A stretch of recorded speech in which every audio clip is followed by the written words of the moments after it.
আজ আমি বানাচ্ছি এগ তড়কা। তার জন্য কড়াতে সাদা তেল দিয়ে একটু পেঁয়াজ কুচি দিয়ে দিলাম, আর সাথে দিয়ে দিলাম একটু লঙ্কা।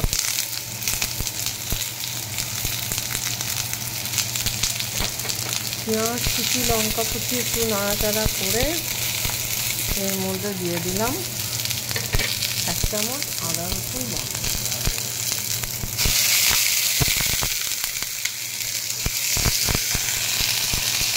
এবার এটাকে একটু ভালো করে নেড়ে নিয়ে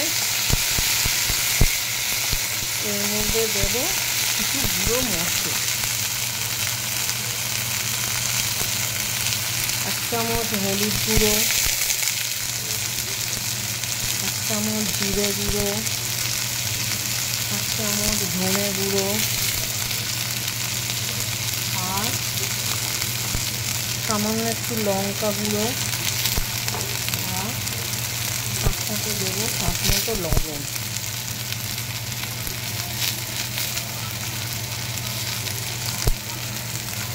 এবার এটাকে ভালো করে নাড়াচাড়া করে নিয়ে এর মধ্যে দিয়ে দেবো সেদ্ধ করা তড়কার ডাল।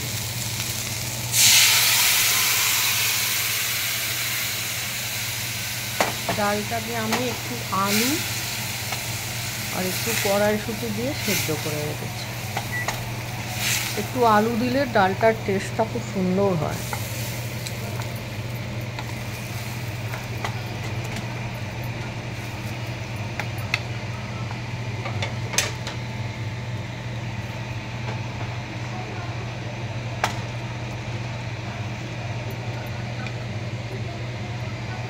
এবার ডালটা একটু ফুটে গেলে এর মধ্যে দিয়ে দেবো একটা ডিম। এখানে আমি কাঁচা ডিমই এর ওপর দিয়ে দিচ্ছি।